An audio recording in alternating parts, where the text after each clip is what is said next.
કોઈ સ્પષ્ટ રીતે અને કહે છે કે માં ભગવતી વિશે હું શું આરાધન કરું, ભગવતી વિશે હું શું કરું. કહે છે કે કોઈ અસ્પષ્ટ રીતે પણ આપણે કહીએ કે મંત્ર છે આપણે સ્પષ્ટ રીતે બોલીએ, પણ કોઈ અસ્પષ્ટ રીતે પણ માં ભગવતીની આરાધના કરે તો પણ ભગવતી પ્રસન્ન થઈ જાય. એના વિશે કથા કહી છે. કહે છે કે પૂર્વ સમયે સત્યવ્રત નામનો એક મહામૂર્ખ મનુષ્ય હતો. એ મહાજ્ઞાની એટલે કે પંડિત કવિરાજ બની ગયો. તે નિરક્ષર હતો. પોતાના મુખેથી અહીં મંત્ર પણ ન બોલી શકતો. અહીં બોલે, આપણે બોલીએ અહીં, એને અહીં બોલ્યો તો પણ માં ભગવતી પ્રસન્ન થઈ ગયા છે.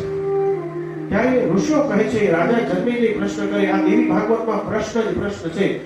વેદવ્યાસજી કથા કહે ને જન્મેજય દરેક વખતે પ્રશ્ન કરે, એમ આપણા મનમાં પ્રશ્ન ઉત્પન્ન થાય.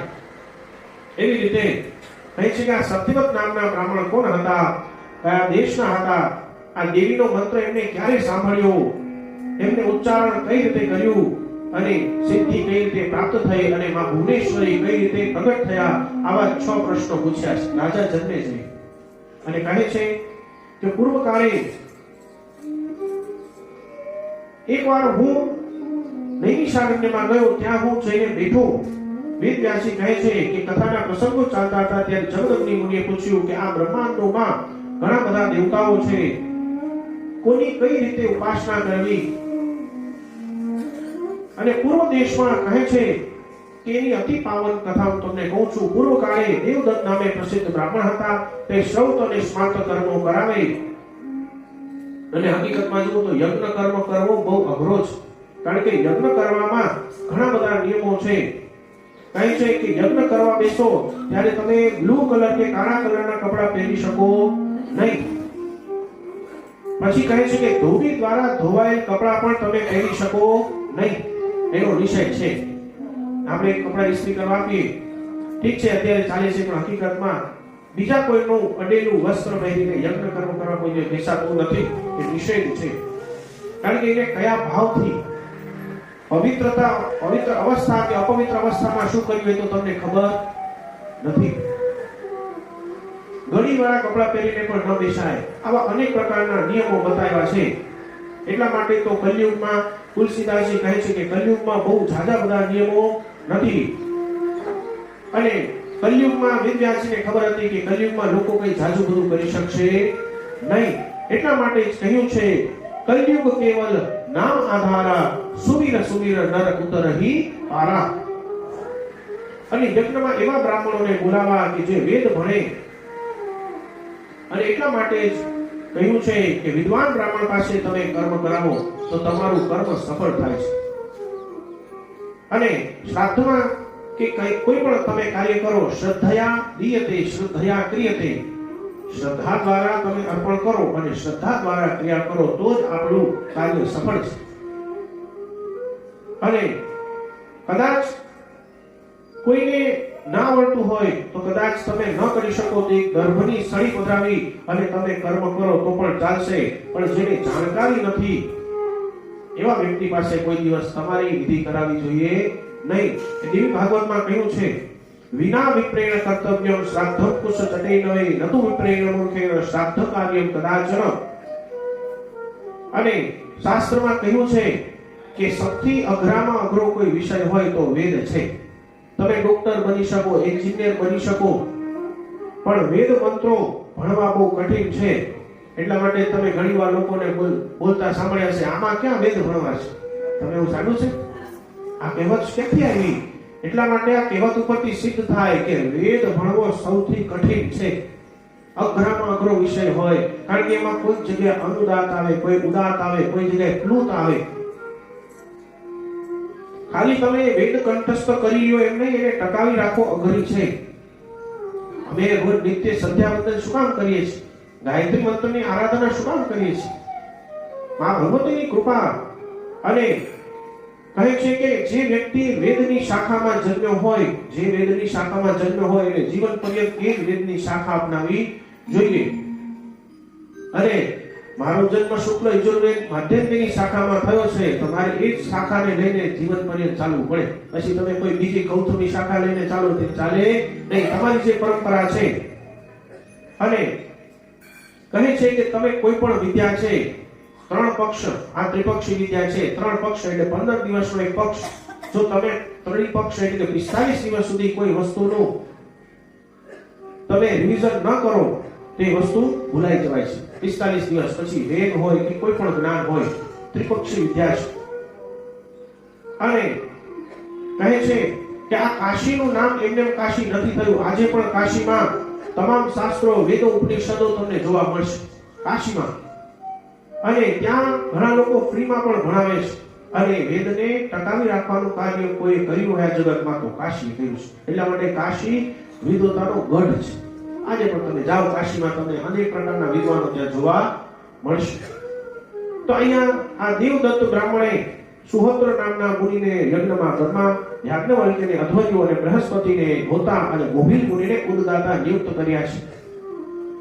અને ઉદ્ગાતા કોને કહેવાય? તો કે જે સામવેદનું ગાન કરે, જે સામવેદનું ગાન કરે એને ઉદ્ગાતા કહેવાય. જે સામવેદ ભણે ત્યાં યજ્ઞમાં એને ઉદ્ગાતા કહેવાય. અને એટલા માટે તો ભગવાન ગીતાજીમાં કહ્યું છે, વેદાનામ સામવેદોસ્મિ, વેદોમાં હું સામવેદ છું. એટલે અઘરો વિષય છે.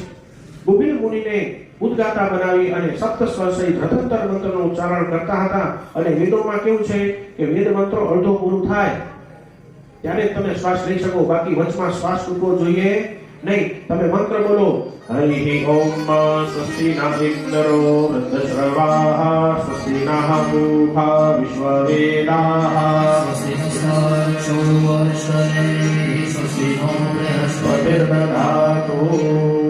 આમ વેદ મંત્રો અડધો પૂરો થાય, આખો પૂરો થાય ને પછી શ્વાસ લેવાય. વચ્ચે તમે શ્વાસ લઈને મંત્રની તૂટી જાય તો એ યોગ્ય કહેવાય નહીં, એની ભૂલ થાય. ઉદાત્તમાંથી અનુદાત્તનું ધ્યાન રાખવું પડે.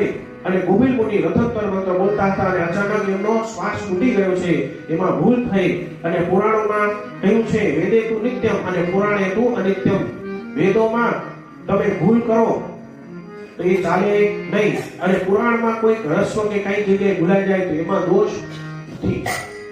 અને કહે છે કે તમારે શાસ્ત્રમાં બતાવ્યું છે કે તમારે ક ખ ગ ઘ બોલવા હોય તો એ કંઠથી જ બોલવું પડે. તમે જુઓ ક ખ ગ ઘ તો અહીંયા ગળા ઉપર ભાર આવશે. એ ગળા ઉપર ભાર આપો ત્યારે જ આ ક ખ ગ ઘ બોલાય. અને કહ્યું છે કે તમારે ચ છ જ જ બોલવું હોય તો જીભને તાળી અડાડવી જ પડે, એને તાલુ કહેવાય. પછી તમારે ઠ ઠ ઢ ઢ ન બોલવું હોય તે એને જીભને છે ને આમ સમુદ્રના મોજા કેમ હિલોડાવે એમ કરવી પડે તો જ બોલી શકો. એને મૂર્ધન્ય કહેવાય. તમે ટ્રાય કરો, ઠ ઠ ઢ ઢ ન, આમ જીભ છે ને હિલોડા લેશે તો જ બોલી શકો. પછી તમારે ઋષિનો ષટકણ બોલવો હોય તો પણ એ તમારે પ ફ બ ભ મ બોલવો હોય તો હોઠ ખોલવા કરવા જ પડે. પ ફ બ ભ મ, હા, એને ઓષ્ઠવ્ય કહેવાય. પછી તમારે બોલવું હોય ત થ દ ધ ન તો જીભ દાંતને અડાડવી જ પડે. ત થ દ ધ ન બોલો, એને દંતવ્ય કહેવાય. એટલે આવા તો અનેક પ્રકારના સ્વર. તમે નાસિક અનુનાસિક જુઓ. તમારે બોલવું હોય તો રામ હ, તમે બોલો રામ હ તો શ્વાસ બહાર નીકળશે, રામ હ. તમે બોલો કર્પૂર ગૌરમ તો કર્પૂર બોલો, કર્પૂર ગૌરમ બોલો એટલે શ્વાસ અંદર જાય. તમે બોલો કર્પૂર ગૌરમ, અંદર જાય. અને રામ હ એટલે બહાર નીકળે. તો કેટલી સૂક્ષ્મ આમાં ગહન આ બધી રીતો બતાવી છે. અને અનેકાની ગીતાની સંસ્કૃતમેવ રચિતાની. અને કહે છે કે સંસ્કૃત ભાષા એટલી સૂક્ષ્મથી સૂક્ષ્મ છે. અને અમને સંસ્કૃત વિષય એટલો વધારે વિશેષ પ્રિય લાગે કે અમારી પાઠશાળામાં અમે લોકો શંભુ શરણે મળી, આરોગો નંદલાલ રે એ બધા અમે સંસ્કૃતમાં રચના કરી છે, અમારી પાઠશાળામાં થાય. આ બધું વિદ્વતા બતાવવા માટે નહીં, પણ અમને સંસ્કૃત વધારે પ્રિય છે. એટલા માટે અહીંયા આ ગોભીલ મુનિથી ભૂલ થઈ. એટલા માટે દેવદત્તે બધાની વચ્ચે આ ગોભીલ મુનિને મૂર્ખ કહ્યા. એટલે બધાની વચ્ચે મૂર્ખ કીધા એટલે એમને ગુસ્સો આવ્યો અને શ્રાપ આપે છે. અને કહે છે કે આમાં મારી ભૂલ નથી. શ્વાસોશ્વાસની કોકવાર પ્રક્રિયામાં ભૂલ થઈ જાય. અને કહે છે કે જાઓ, હું તમને શ્રાપ આપું છું કે જે આશાથી તમે પુત્ર કામેશથી યજ્ઞ કરો છો તમને પુત્ર પ્રાપ્ત તો થશે, પણ મહા મૂર્ખ પુત્ર તમને પ્રાપ્ત થશે, મારો આવો શ્રાપ છે, આવો શ્રાપ આપ્યો છે. અને એ સમયે દેવદત્ત ચિંતિત થયા. કહે છે કે મારો એવો કોઈ ભાવ હતો નહીં, એટલા માટે શાસ્ત્રમાં કહ્યું છે કે તમને કોઈક વાર કોઈ વ્યક્તિ ભૂલ કરે તો બધાની વચ્ચે એને ટોકાય નહીં, એને એક બાજુમાં લઈ અને એકાંતમાં કહેવાય. તમે બધાની વચ્ચે કોકને ખીજાવ તો એનો પ્રભાવ વિશેષ વ્યક્તિના મસ્તિષ્ક ઉપર પડે છે. તો અહીંયા કહ્યું છે ગોવિંદ મુનિને ક્ષમા માંગે છે અને કહે છે કે મને ક્ષમા કરો. અને કહે છે કે જ્યારે એ ભગવતીની આરાધના કરશે ત્યારે તમારો પુત્ર પ્રકાંડ વિદ્વાન બનશે. અને સમય જતા એમના પત્ની રોહિણી ગર્ભવતી થયા અને સમય જતા સીમંતોન્નયન પ્રસંગ કર્યો અને સમય જતા એ બાળકનો જન્મ થયો અને એનું નામકરણ કરવામાં આવ્યું ઉતથ્ય. ઉતથ્ય એવું નામ આપવામાં આવ્યું. 8 વર્ષનો થયો ત્યારે યજ્ઞોપવિત સંસ્કાર કર્યા. પણ અહીંયા કહ્યું છે કે જે શાપ અનુસાર તે મહામૂર્ખ થયો અને આને એક વ્રત લીધું હતું કે હું કોઈ દિવસ ઉતથ્યએ વ્રત લીધું હતું કે કોઈ દિવસ અસત્ય નહીં બોલું. અને આની બુદ્ધિ બહુ જાજી બધી કામ કરતી નથી અને બધા લોકો એને મૂર્ખ કહીને બોલાવે અને આને લઈ અને ઉતથ્ય જંગલમાં ચાલ્યો જાય છે. આને કઈ બહુ જાજી ખબર પડતી નહીં, બસ એને કેવલ ભગવતી ઉપર શ્રદ્ધા, કંદમૂળ ફળ ખાય અને જીવન વ્યતીત કરે. ઈચ્છાનુસાર ઈચ્છા થાય તો જમી લે, ઈચ્છા થાય તો સ્નાન કરી લે. પણ એક વ્રત એને નિયમ લીધો હતો કે કોઈ દિવસ અસત્ય બોલીશ નહીં. અને એક દિવસ એને આમ 14 વર્ષ સુધી એને જીવન વિતાવ્યું પણ કઈ ખબર પડી નહીં. અને એ સમયે એક શિકારી ત્યાં આવે છે. એને બસ કોઈકના મુખેથી એને ઐમ મંત્ર સાંભળ્યો હતો. એને એ બહુ જાજુ સ્પષ્ટ બોલી શકતો નહીં, એટલે રોજ નિત્ય બસ આ મંત્રનો જપ કરે. આ મંત્રનો જપ કરે. એને આ સાંભળ્યું અને એક વાર એક શિકારી ત્યાં આવે છે અને એ શિકાર કરતો હતો અને આ મુનિને જોઈ, સત્યવ્રત મુનિ એટલે કે ઉતથ્યને જોઈ અને શિકારીએ પૂછ્યું કે મારો શિકાર કઈ દિશામાં ગયો છે. હવે આ સત્યવ્રતધારી ઉતથ્ય કહે છે કે હવે મારે કરવું કેમ? મેં તો અસત્ય બોલવાનો નહીં, સત્ય બોલવાનો સંકલ્પ લીધો છે. હવે મેં હું કહીશ કે શિકાર જમણી બાજુ ગયું છે તો શિકારને એ જીવ હિંસા કરશે, એનો દોષ મને પણ લાગશે. અને કહે છે કે વેદવ્યાસજી અહીંયા કહે છે કે કોઈ દુષ્ટ ગાયને મારતો હોય અને તમે એમ કહો કે જમણી બાજુ ગઈ છે ગાય અને તમે કહો ડાબી બાજુ ગઈ છે. મેં ગઈકાલે જ કીધું હતું શુક્ર નીતિ, એમાં જીવની રક્ષા કરવા માટે તમે અસત્ય બોલો તો એનો કોઈ દોષ નથી. અને કહે છે કે કોઈના પ્રાણ સંકટમાં હોય, અહીંયા સત્યવ્રત કોઈ નિર્ણય પર ન આવ્યા, મનમાં ઐમ મંત્ર બોલતા હતા અને વાલ્મીકી મુનિએ વાગ્બીજ મંત્ર, ઐમ મંત્ર દ્વારા એને બધું જ જ્ઞાન પ્રાપ્ત થયું હતું. અને સત્યવ્રતે એ સમયે આ શ્લોકનું ઉચ્ચારણ કર્યું છે. કહે છે કે આ દિવ્ય શ્લોક છે, આને કહેવાય કે આ સત્યવ્રતે ખૂબ જ દિવ્ય સુંદર શ્લોક કહ્યો છે. કહે છે કે યા પશ્યતિ નશા ભૃતે સાન પશ્યતિ અહો વ્યાદો સ્વકાર્યાર્થિન કિમ પૃચ્છસી પુનઃ પુનઃ. સત્યવ્રત બોલ્યા કે હે શિકારી, તું વારંવાર મને શું કામ પૂછે છે? હે શિકારી, તું વારંવાર મને શું કામ પૂછે છે? સ્પષ્ટ કીધું કે આંખે જોયું છે. ધ્યાનથી સાંભળજો, આંખે જોયું પણ આંખ બોલી શકતી નથી. આંખે જોયું પણ આંખ બોલી શકતી નથી. જીભ બોલે છે પણ જીભ જોઈ શકતી નથી. તું મને વારંવાર શું કામ પૂછે છે? શિકારીને આ તત્વજ્ઞાન મગજમાં ઉતરું નહીં, અહીંયાથી ચાલ્યો ગયો. તેવું સત્ય બોલવાનું વ્રત પણ ખંડિત થયું નહીં. એને શું કીધું? આંખ જોઈ શકે પણ બોલી શકતી નથી, વાણી બોલી શકે પણ વાણી જોઈ શકતી નથી. આમ એને પોતાનું સત્યવ્રત ભંગ થવા ન દીધું અને સતત ઐમ મંત્રનો જાપ કર્યો અને માં ભગવતીની ઉપાસના કરી અને માં ભગવતીએ પ્રસન્ન થઈ અને આ ઉતથ્યનો ઉદ્ધાર કરી લીધો. અને સમય જતા માં ભગવતીની કૃપાથી તે પ્રકાંડ વિદ્વાન બન્યો અને પિતા દેવદત્ત એને પોતાના ઘરે લઈ ગયા અને આગળ જતા લોમશ મુનિના મુખે મેં અતિ ઉત્તમ આ દિવ્ય જ્ઞાન સાંભળ્યું હતું. અને મુનિઓ કહે છે કે સાત્વિક, રાજસી અને તામસિક યજ્ઞો છે.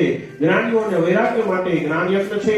યજ્ઞમાં શુદ્ધિ, કાલ શુદ્ધિ આદિ ઘણા બધા નિયમો બતાવ્યા છે.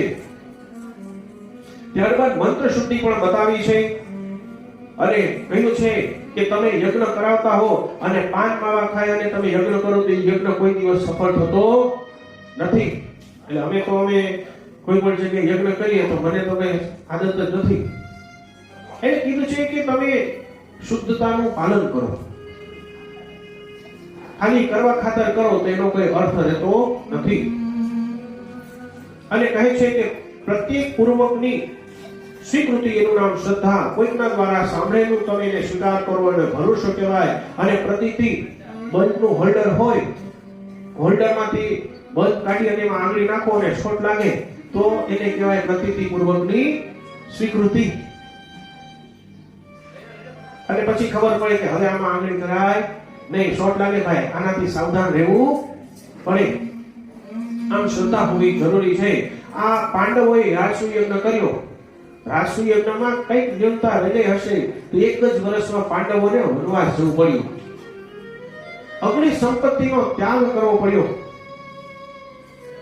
પૂર્વકાળે ઇન્દ્રદેવી યજ્ઞ કર્યું એમાં આચાર્ય વિશ્વરૂપના માતૃપક્ષના દૈત્યોનું હિત કરવા માટે વિપરીત મંત્ર બોલ્યા અને દાનવોનું કલ્યાણ થાય એવા મંત્ર બોલ્યા અને ઇન્દ્રએ વજ્ર દ્વારા એમનો વધ કર્યો.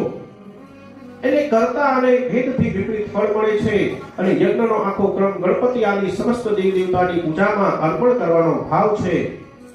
અને એ આપણે કોઈ પણ પૂજન કરો, આપણે બપોરે પૂજન કરીએ છીએ તો શું બોલીએ છીએ? પંચામૃત સ્નાનમ સમર્પયામિ.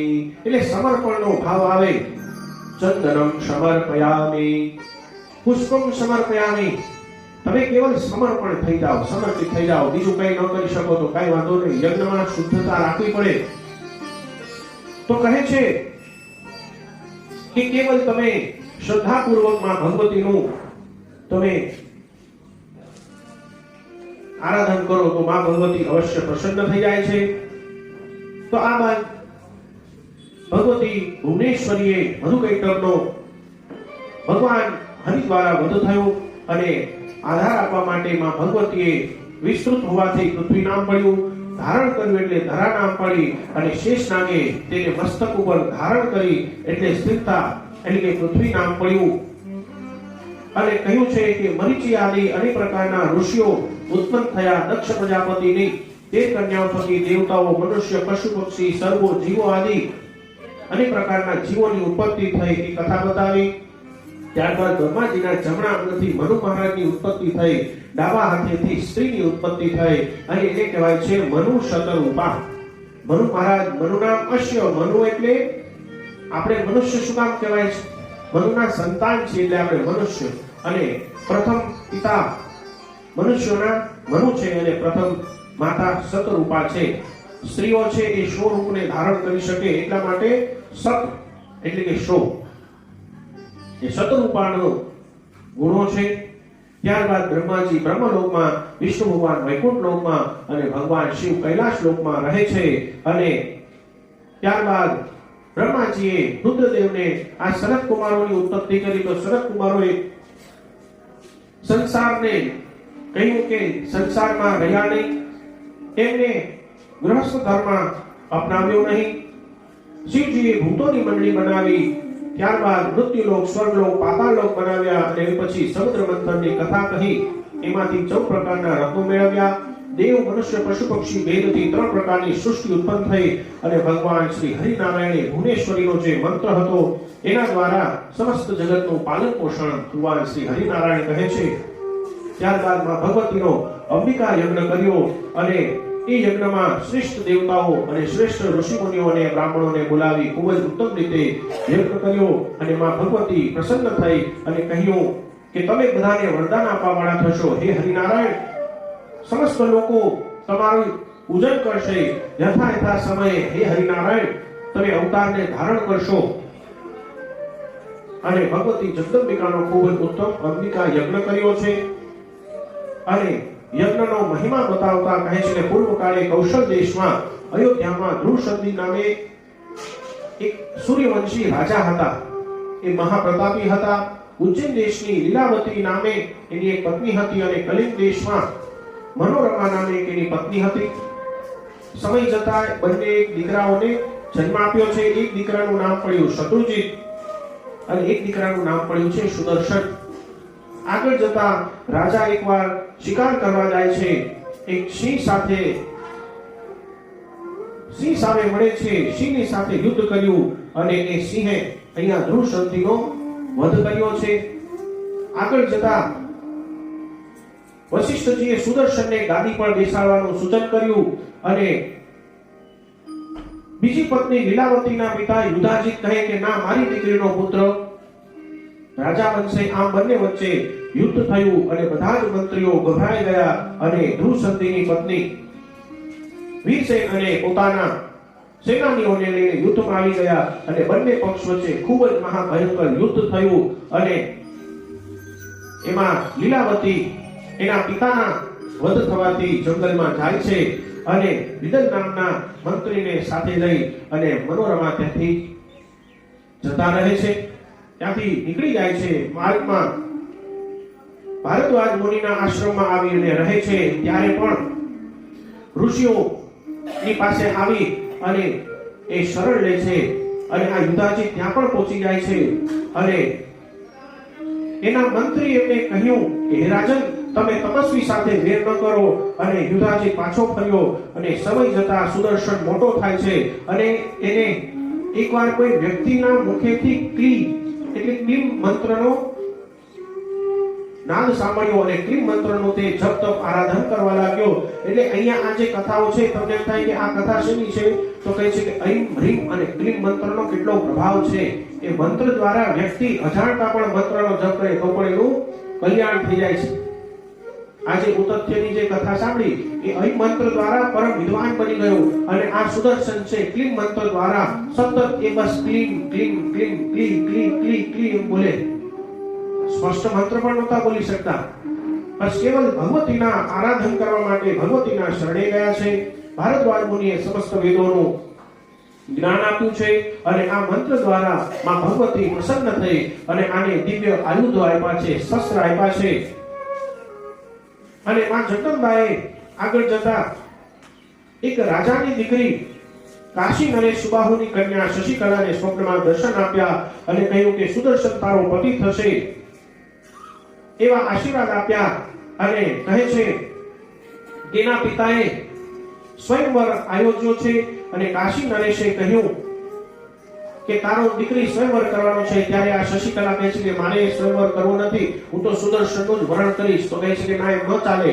સમય જતા આને જીદ કરી છે કે હું પરણીશ તો સુદર્શનને જ પરણીશ અને સ્વયંવર યોજાયો છે અને સુદર્શનને હાર પહેરાવી દીધો અને કહે છે કે તમે સ્વયંવર આયોજિત કર્યો છે તો બધા રાજાઓનું અપમાન શું કામ કર્યું, બધાને બોલાવ્યા શું કામ? જો એને સુદર્શન સાથે વિવાહ કરવા હતા અને એને લઈ અહીંયા યુદ્ધ થાય છે અને યુધાજો શત્રુજીતની સાથે આવ્યો અને બોલ્યો કે આ સ્વયંવર છે એ ઢોંગ છે અને આગળ જતા અને યુધાજીતની સાથે હાર પહેરાવ્યો છે અને યુદ્ધ થયું છે. 63 અક્ષોહિણી સેના લઈ અને આ યુધાજીતે આની સાથે યુદ્ધ કર્યું છે અને માં ભગવતી એની રક્ષા કરી છે અને કહે છે કે કાશી નરેશે સુદર્શન ની સાથે એના લગ્ન કરાવ્યા છે. અડધું રાજ્ય આપી સુદર્શન સાથે એને એનો સેનાપતિ બનાવ્યો છે અને કહે છે કે હવે અમને વિદાય આપો અને વિદાય લઈ અને નીકળે છે.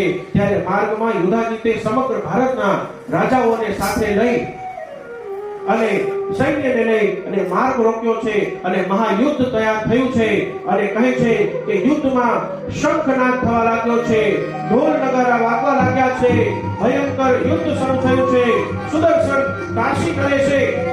માં ભગવતી જગદંબિકાની કૃપાથી ક્લીમ મંત્રના શક્તિ સાથે માં ભગવતીની આરાધના કરી છે અને ક્લીમ મંત્રના પ્રભાવ થકી માં જગદંબા સાક્ષાત ત્યાં પ્રગટ થયા છે. બોલ ભુવનેશ્વરી આરતી. માં સુદર્શન અને કાશી નરેશે માં ભગવતીને પ્રણામ કર્યા અને કહે છે કે માં ભગવતીએ કેવું પારાવાર યુદ્ધ કર્યું છે કે માં ભગવતી એક જ ઝટકાની સાથે તલવારનો પ્રહાર કરે અને પ્રહાર કરતાની સાથે અનેક પ્રકારના યોદ્ધાઓનો વધ થઈ જાય છે અને સમસ્ત અયોધ્યામાં કહે છે કે બધા જ પ્રસન્ન થઈ માં ભગવતીની આરાધના કરે છે, સ્તુતિ કરે છે અને એ સમયે માં ભગવતીએ એવું મહાભયંકર યુદ્ધ કર્યું છે કે યુધાજીત સાથે બધા જ ગભરાઈ ગયા છે અને માં ભગવતી એવો ખંડનો પ્રહાર કરે જે શાકભાજી કાપતા હોય એ આ બધા જ યોદ્ધાઓનો મસ્તક કપાઈ જાય છે.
યુધાજીતનો તથા શત્રુજીતનો વધ કર્યો અને સુદર્શન તથા કાશી નરેશે માં ભગવતીની ખૂબ જ આભાર માન્યો છે અને કહ્યું કે હે ભગવતી કોટી કોટી વંદન અને કહે છે કે હવે આપ કાશીમાં નિવાસ કરો અને દુર્ગાના રૂપે માં ભગવતી આજે પણ કાશીમાં જ્યાં દુર્ગા કુંડ છે ત્યાં વિરાજમાન રહે છે અને માં ભગવતીની સ્થાપના કરી અને અયોધ્યામાં આવી અને માં ભગવતીનો અંબિકા યજ્ઞ કરી આરાધન કર્યું છે અને એ પછી જન્મેજય પૂછે છે કે નવરાત્રી ઉત્સવમાં શું કરવું શું ન કરવું એનું અહીંયા વર્ણન કર્યું છે. કહે છે કે નવરાત્રી ઉત્સવમાં અહીંયા યુદ્ધનું તો અપાર વર્ણન છે, અહીંયા યુદ્ધનું તો ઘણું બધું વર્ણન છે પણ જાજુ બધું યુદ્ધ એ તામસિક ગુણ કહેવાય. જાજુ બધું યુદ્ધનું વર્ણન કરીશ તો આપણે કનૈયા સુધી પહોંચી શકશું નહીં, કારણ કે આપણો કનૈયો બરાબર સામે ઊભો છે અને કહી રહ્યો છે કનૈયો કે મને ક્યારે બોલાવે અને હું ક્યારે પ્રગટ થઈ જાઉં. બાકી અહીંયા તો યુદ્ધનું ઘણું બધું વર્ણન છે, એટલું બધું યુદ્ધનું વર્ણન કરીએ તો આજની આપણી કથા પૂરી થાય નહીં.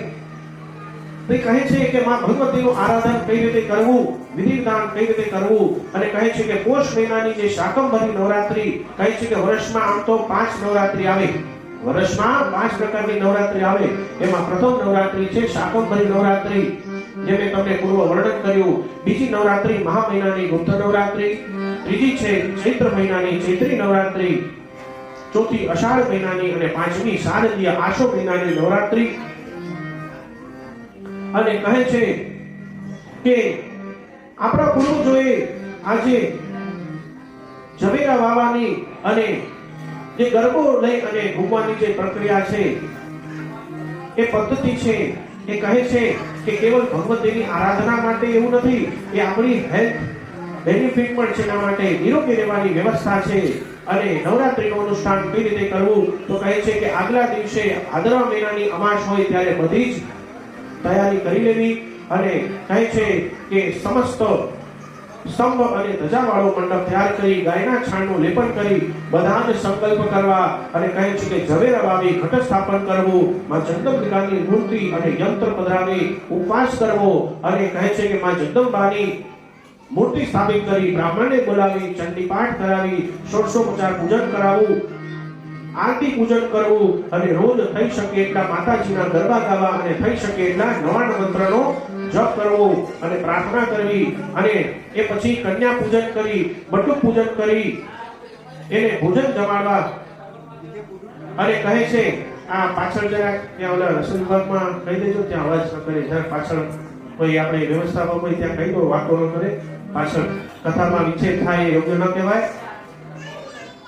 તો ભક્તિ ભાવપૂર્વક નૈવેદ્ય આદિ કરવા અને કહે છે કે કુમારિકા પૂજન અને બટુક પૂજન કરવું અને પછી તમારા જે વંશ પરંપરામાં જે પરંપરા હોય એ મુજબ વ્રત કરવું નૈવેદ્ય આદિ અર્પણ કરવા ભક્તિ ભાવપૂર્વક શ્રદ્ધાપૂર્વક માતાજીનો ઉત્સવ મંત્રોચ્ચાર કરવા અને માં જગદંબાને પ્રાર્થના કરવી કે હે જગદંબા આ તમારું કાર્ય છે હે ભગવતી આ કાર્ય મેં કર્યું છે એવો ભાવ લવાય નહીં આ કાર્યમાં ભગવતી આપણી પાસે કરાવ્યું છે અને કહ્યું છે કે માં જગદંબિકાની પૂજામાં 4 અંગ પૂજા છે આ 4 વસ્તુ તો હોવી જોઈએ તો જ વ્રત પૂરું થાય એમાં પ્રથમમાં ભગવતીનું પૂજન થવું જોઈએ માતાજીનો યજ્ઞ થવો જોઈએ કુમારિકા પૂજન થવું જોઈએ અને બ્રહ્મ પૂજન થવું જોઈએ આ 4 અંગ છે આ 4 વસ્તુ તો થવી જ જોઈએ અને આપણે પણ આવનારા દિવસોમાં આ બધી વસ્તુ કરવાની છે યજ્ઞ પણ આપણે માતાજીનું રોજ પૂજન કરીએ છીએ યજ્ઞ પણ કરશું કુમારિકા પૂજન પણ કરશું અને બ્રહ્મ પૂજન તો રોજ થાય જ છે આપણે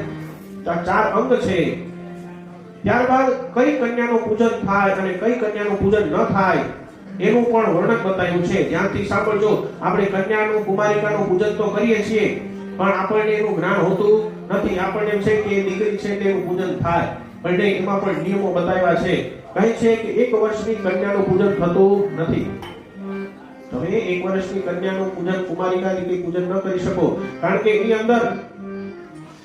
અંદર દ્રવ્ય જ્ઞાનનું શુદ્ધિ એટલે કે સુગંધિત પદાર્થોનું જ્ઞાન એની અંદર હોતું નથી પછી 2 વર્ષથી લઈ અને 8 વર્ષની કન્યાનું જ કુમારિકા પૂજન થાય નિયમ છે જો તમે વ્રત લઈ અને અનુષ્ઠાન લઈને બેઠા છો તો એમાં નિયમ લાગુ પડે હા પણ તમે એમ જનરલ દિવસોમાં કુમારિકા પૂજન કરો તેમાં નિયમ નથી પણ તમે નવરાત્રી અનુષ્ઠાન લઈને બેઠા છો અને તમારી પરંપરાને લઈને બેઠા છો તો એમાં નિયમ લાગુ પડે બીજા વર્ષની કન્યાને લઈ અને 8મા વર્ષની સુધીની કન્યાનું કુમારિકા પૂજન થાય 9 વર્ષની કન્યાનું પણ પૂજન નથી થતું ધ્યાનથી સાંભળજો 9 વર્ષની કન્યાનું કુમારિકા રીતે પૂજન થતું નથી આ તમે એનું વંદન કરો ઉપવાસ એનો ઉત્સવ કરો પણ ઉત્સવમાં ન ચાલે વિશેષ વર્ણન કરતા કહ્યું કે કઈ કન્યાને કયા રૂપે પૂજા થાય એના પર નામ બતાવ્યા છે 2 વર્ષની કન્યાને કુમારિકા કહેવાય તો કુમારિકા પૂજન સાચું તમારે કુમારિકા પૂજન કરવું હોય તો શ્રેષ્ઠમાં શ્રેષ્ઠ કન્યા 2 વર્ષની કન્યા જેને કુમારિકા કહેવાય પછી 3જા વર્ષની કન્યાને ત્રિમૂર્તિ કહેવાય 4 વર્ષની કન્યાને ત્રિમૂર્તિ કહેવાય 4થા વર્ષની કન્યાને કલ્યાણી કહેવાય જે તમારું કલ્યાણ કરે 4થા વર્ષની કન્યાનું પૂજન કરો તો તમારું કલ્યાણ થાય 5મા વર્ષને રોહિણી કહેવાય 5મા વર્ષની 5 વર્ષની કન્યાને રોહિણી કહેવાય 6થા વર્ષની કન્યાને કાલિકા કહેવાય તમારે જો જીવનમાં શક્તિ પ્રાપ્ત કરવી છે તો 6 વર્ષની કન્યાનું પૂજન કરો તો માં કાલિકા અવશ્ય પ્રસન્ન થાય પછી 7મા વર્ષની કન્યાને ચંદ્રિકા કહેવાય જો તમારે તમારા જીવનમાં શાંતિ લાવી છે ધન લાવવું છે તો 7 વર્ષની કન્યાનું પૂજન કરો એને ચંદ્રિકા કહેવાય પછી 8મા વર્ષની કન્યાને શાંભવી કહેવાય આ જગતમાં તમારે તમારું કહ્યું થાય જો એવી શક્તિ મોહન શક્તિ પ્રાપ્ત કરવી હોય તો 8મા વર્ષની શાંભવી માયા છે માં ભગવતી શાંભવી માયા રૂપે વિરાજમાન છે શંભુની શક્તિ શાંભવી લોકો તમે કયો એમ કરે તો 8મા વર્ષની કન્યાનું પૂજન કરો તો તમારું એ કાર્ય સિદ્ધ થાય 9મા વર્ષની કન્યાને દુર્ગા કહેવાય અને 10મા વર્ષની કન્યાને સુભદ્રા કહેવાય છે આવા નામ બતાવ્યા છે આ કન્યાઓના વર્ષમાં તે પૂજાય તેને કુમારિકા રૂપે પૂજન કરવું અને કહ્યું કે જે વર્ષની કન્યાનું તમે પૂજન કરો એમાં આ નામ જેને તમને કીધા એ નામ બોલીને પૂજા કરો તો તમને એનું વિશેષ ફળ પ્રાપ્ત થાય છે આપણે એ જ રીતે અહીંયા કુમારિકા પૂજન પણ આપણે કરીશું એ રીતે આપણે કરીશું કહે છે કે કુમારિકાનું પૂજન કરવાથી શું થાય તો કે દુઃખ દારિદ્ર્ય દૂર થાય શત્રુનો નાશ થાય તેજ ધનની વૃદ્ધિ થાય આયુ બળની વૃદ્ધિ થાય તમામ પ્રકારના પુરુષાર્થ અને પુત્ર પૌત્રની વૃદ્ધિ થાય છે અને ત્યારબાદ બતાવ્યું છે કે કાર્યની સિદ્ધિ કરવી છે 4 વર્ણની કન્યાનું પૂજન કઈ રીતે કરો અને કઈ પ્રકારની તમારે ફળ મેળવવું છે તો કહે છે કે તમારા કોઈ પણ કાર્યની સિદ્ધિ પ્રાપ્ત કરવી હોય તો તમે બ્રાહ્મણની કન્યાની પૂજા કરો બ્રાહ્મણની કન્યાનું પૂજન કરો. એ પછી કહ્યું કે યુદ્ધમાં વિજય મેળવો છે તો ક્ષત્રિય કન્યાની પૂજા કરો. એના વર્ણન બતાવ્યા છે. પછી કહ્યું કે વ્યાપારમાં લાભ માટે વૈશ્ય તથા શૂદ્રની કન્યાનું પૂજન કરવું. વ્યાપારમાં લાભ માટે. અને કહ્યું કે તમામ કાર્યોમાં ભક્તિભાવ સાથે શ્રી અસ્તુ અથવા શ્રી યુક્ત મંત્રથી બીજ મંત્રો વડે કરી અને ઐં હ્રીં ક્લીં ચામુંડાજી નીચે આ મંત્ર દ્વારા તમે એનું પૂજન કરો તો તમારું કાર્ય સિદ્ધ થાય છે. અને દોષયુક્ત કન્યાના પૂજનનો અહીંયા પૂજન ન કરવું. એ જન્મે કે વિશેષ કરી અષ્ટમીનું વ્રત વિશેષ પ્રકારે કલ્યાણ કરનારું છે. અને કહે છે કે પૂર્વકાલે દક્ષના યજ્ઞનો વિનાશ કરનારી માં ભદ્રકાલી વીરભદ્રની સાથે પ્રગટ થયા હતા અને ભદ્રકાલીઓ સાથે યોગિનીઓ પ્રગટ થયા હતા. અને અષ્ટમીના દિવસે માં ભગવતી પ્રગટ થયા એટલા માટે કહે છે કે સ્વાહા સદા રૂપે માં ભદ્રકાલીનું તમે પૂજન કરો.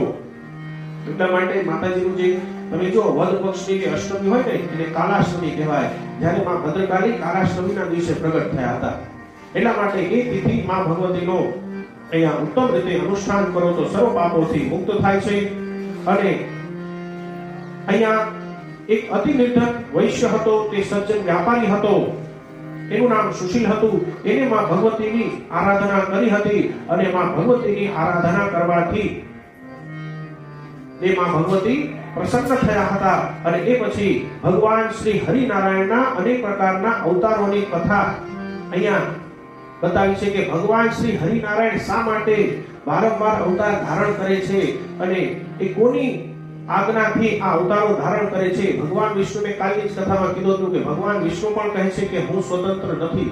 ધ્યાનથી સાંભળજો. વિષ્ણુ ભગવાન પોતે કહેતા હોય, દેવી ભાગવતમાં સ્પષ્ટ ઉલ્લેખ છે.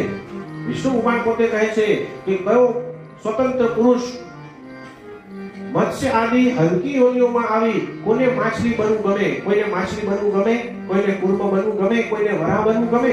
તો ભગવાનને શું કામ વારંવાર અવતારો ધારણ કરવા પડે છે? તો કહે છે કે ભગવતીની પ્રેરણાથી વારંવાર અવતારો લઈ અને ધર્મની પુનઃસ્થાપના કરવા માટે વૈકુંઠ જેવા લોકને અને લક્ષ્મીજી જેવા પત્નીને છોડીને આ પૃથ્વી પર આવીને કોઈને ગમે? કોઈને આ પૃથ્વીમાં જુઓ તમે ગઈકાલે કીધું તો દુઃખાલયમ શાશ્વતમ. આપણે તમે માનો છો કે સુખ છે, પણ આ જગતમાં કોઈ જગ્યાએ સુખ છે નહીં. આપણને થાય કે ધન સંપત્તિ આદિ આવી જાય, ચલો ધન આવી ગયું, પછી એને સાચવાની વ્યવસ્થા કરવી પડે કે નહીં? કરવી પડે કે નહીં? પછી એનું ટેન્શન. એટલે તમે માનો છો કે કિમ સુખમ માનુષે લોકે, એના ઉપરથી હા તમે ભગવતીની આરાધના કરો, પ્રભુનું આરાધન કરો તો એ સાચું સુખ છે. કારણ કે મેં તમને ગઈકાલે જ કીધું હતું, આ તો સંસાર છે. સંસરતિ ઇતિ સંસારઃ. સંસાર એટલે શું? કે ધીમે ધીમે સરકી રહ્યો છે, એનું નામ સંસાર છે. આ લોકો બર્થડે મનાવે, ઉત્સવ કરે, પણ લોકો ઈ નથી વિચારતા કે ભાઈ એક વર્ષ ઓછું થયું. એવો તો કોઈ વિચાર કરતા જ નથી. કોઈ એવો વિચાર કરે છે? કોઈ એવો વિચાર કર્યો? અને એ આજકાલ તો જુઓ તો મોટે ભાગે લોકો હા તમે ઉત્સવ કરો, એમાં કોઈ મારો વિરોધ નથી, અહીંયા આપણે કોઈ વિરોધ કરવા નથી બેઠા, પણ કહ્યું છે કે તમે જન્મોત્સવ મનાવો. પણ આજકાલ તો શું થયું કે રાતના 12 વાગે એટલે લોકો કહેવાની વાત છે કે આ બધી વસ્તુ આપણામાં જુઓ શું કરે. આપણામાં તમે કોઈ પણ કાર્ય કરો, હું અહીંયા કોઈ વિરોધ કરવા નથી, પણ એક કેટલાક છે નિયમો છે, એનું અહીંયા વર્ણન આવ્યું એટલે કહું છું. તમે કોઈ પણ કાર્ય કરો છો તો ક્યારે કરો છો? ઉગતા સૂર્ય કરો છો? ક્યારે કરો છો? ઉગતા સવારે. શું કામ? કે ઉગતા પૂરે કોઈ પણ કાર્ય કરો એ સિદ્ધ થાય. અને શાસ્ત્રમાં કીધું છે કે ઉત્તમ પ્રાતઃકાળમાં તમે કોઈને સારા વચન કહો કે સારું આપણે કોઈ મળે તો જય શ્રી કૃષ્ણ, જય મહાદેવ, જય માતાજી ઉઠીને તમે કહો. રાતના 12 વાગે તમે કોઈને જય માતાજી કહેતા સાંભળ્યા? કોઈને સાંભળ્યા?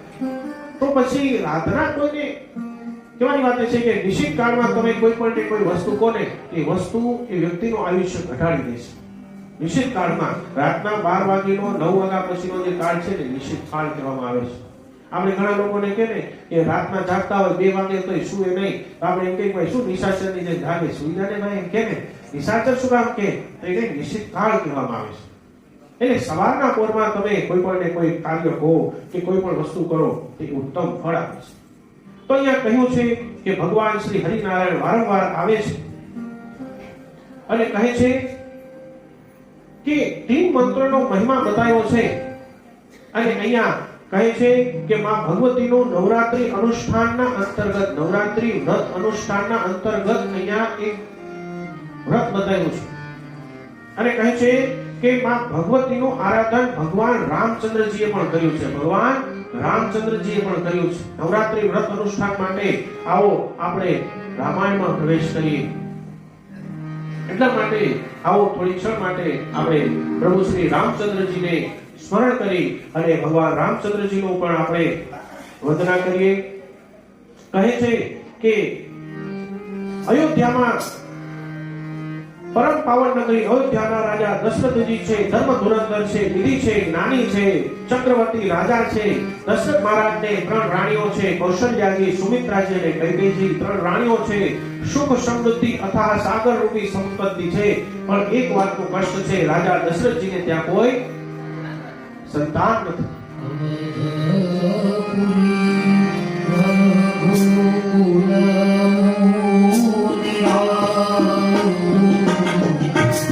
વશિષ્ઠજી પાસે જાય છે અને વશિષ્ઠજીને કહે છે કે હે ગુરુદેવ, શું મારા ભાગ્યમાં પુત્ર સુખ નથી? ત્યારે વશિષ્ઠજી દશરથ મહારાજને પુત્ર કામેષ્ટી યજ્ઞ કરવાનું સૂચન કરે છે અને પુત્ર કામેષ્ટી યજ્ઞ કરવા માટે શૃંગી ઋષિને બોલાવવામાં આવે છે અને સ્વયં અગ્નિ નારાયણ પ્રસાદ રૂપે પ્રગટ થયા છે અને ચરુ પ્રસાદ અર્પણ કર્યો છે. અને મહારાજ દશરથજીએ એ પ્રસાદના 3 ભાગ કર્યા છે અને કહે છે કે 3 ભાગ કર્યા. 3 રાણીઓને સરખા ભાગે ચરુ વહેંચવામાં આવ્યો.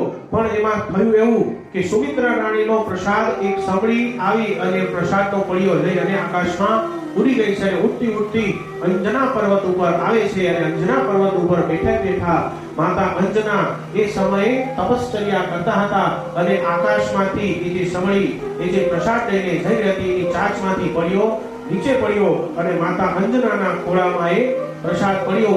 અને શિવ પુરાણમાં કહ્યું છે કે માતા અંજનીએ તે પ્રસાદ કાન દ્વારા ગ્રહણ કર્યો છે. અને આગળ જતા કહે છે કે ભગવાન શ્રી રામચંદ્રજીના પરમ પ્રતાપી એવા પરમ ભક્ત હનુમાનજી મહારાજનું પ્રાગટ્ય થયું છે. બોલો પવન સુત હનુમાનજી મહારાજ કી જય. પંચમુખી હનુમાનજી મહારાજ કી જય. હનુમાનજીનું પ્રાગટ્ય થયું છે. કહે છે કે હનુમાનજી એ ભગવાન શિવના જ અંશ છે. એટલા માટે જ કહ્યું કે શંકર સુવન કેસરી નંદન, અથવા એ પણ કહી શકો કે શંકર સ્વયં કેસરી નંદન, જે સ્વયં સાક્ષાત શિવ જ છે.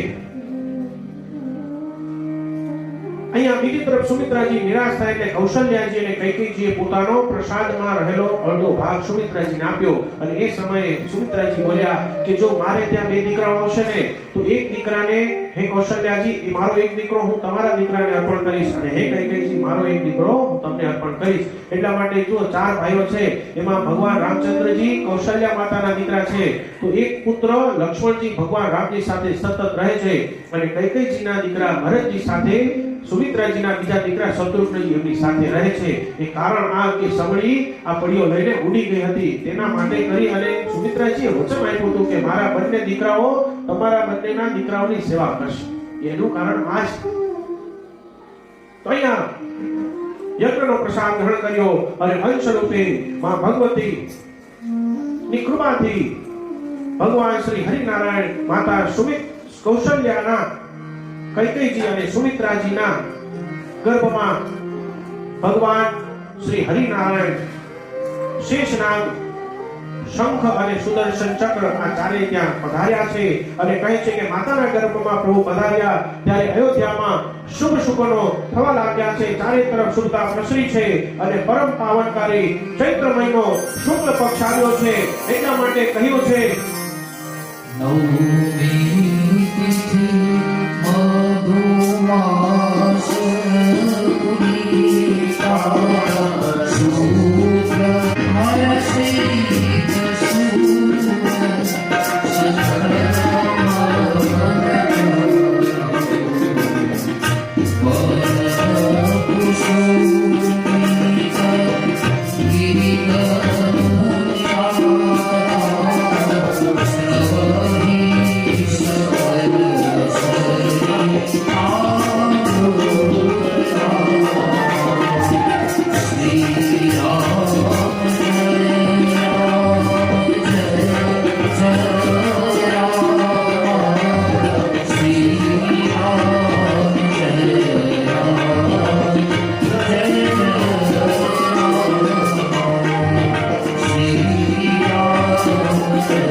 દરેક સુખનું મૂળ છે.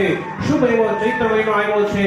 ચૈત્ર મહિનામાં શુક્લ પક્ષ આવ્યો છે અને નવમી તિથિ અને ભગવાનનું ઉત્તમ નક્ષત્ર અભિજીત અને બરાબર મધ્યાહનનો સમય છે.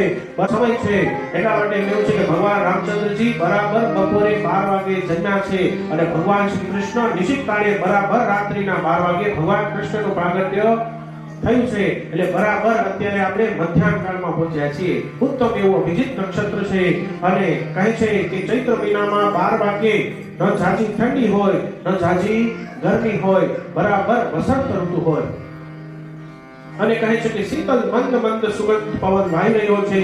હર્ષિત થયેલા દેવી દેવતાઓ પ્રભુની સ્તુતિ કરી રહ્યા છે. જેમ કહે છે કે વૃક્ષો અને પુષ્પોથી ભરાયેલા પર્વતોના સમુદ્રો મણિઓની જેમ ચમકી રહ્યા છે. અમૃતની ધારાઓ વહી રહી છે અને બધું જ અનુકૂળ થયું છે. ત્યારે પ્રભુ બ્રહ્માજીને પ્રભુ શ્રી રામજીના પ્રગટ્ય થવાની અવસરની ખબર પડી. ત્યારે આકાશ મંડળમાં સમસ્ત દેવતાઓ આવી ગયા છે અને પુષ્પોની વૃષ્ટિ થઈ રહી છે. આકાશમાં મુનિ દેવતાઓ પ્રભુની સ્તુતિ કરવા લાગ્યા છે અને પ્રભુના આગમનની પ્રતીક્ષા કરે છે.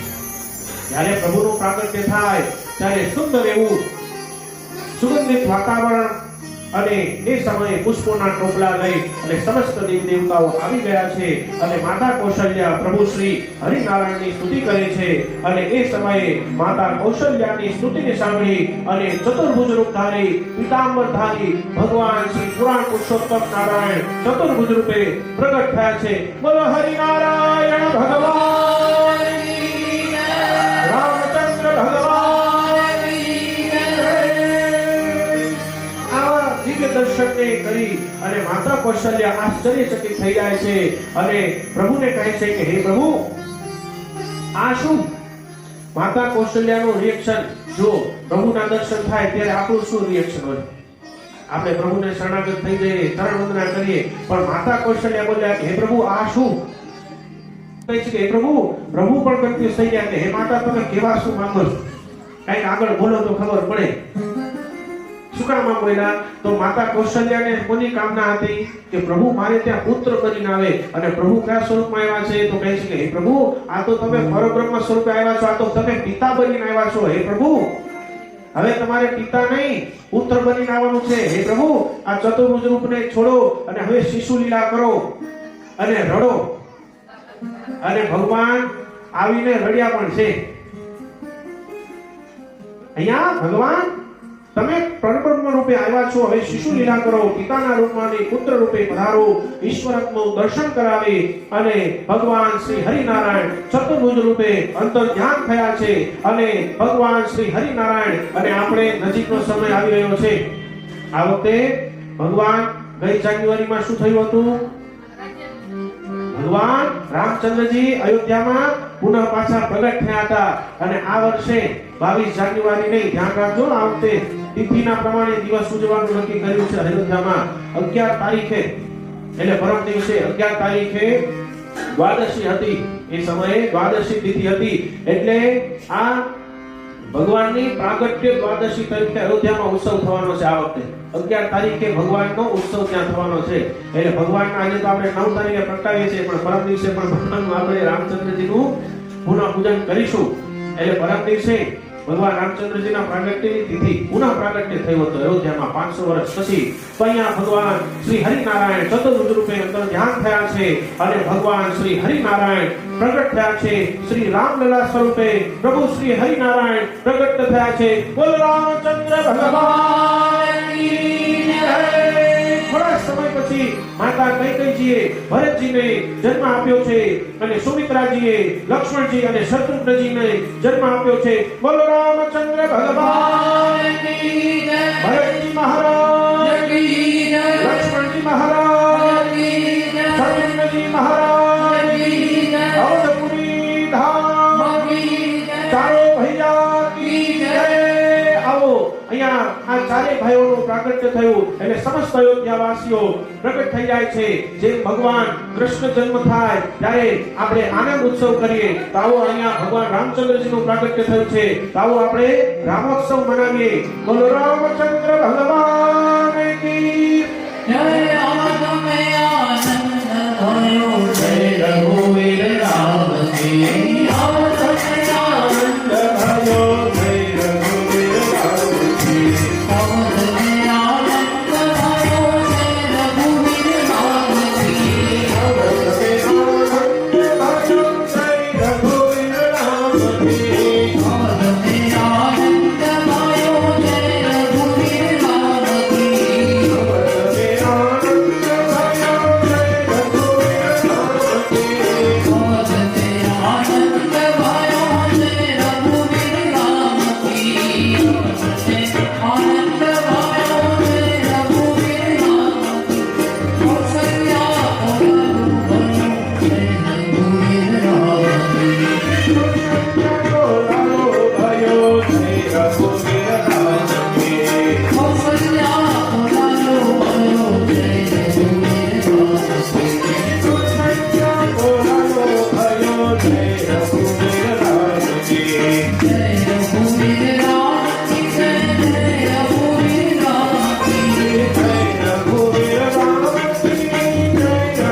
Jai Shri Ramachandra Bhagavad Gita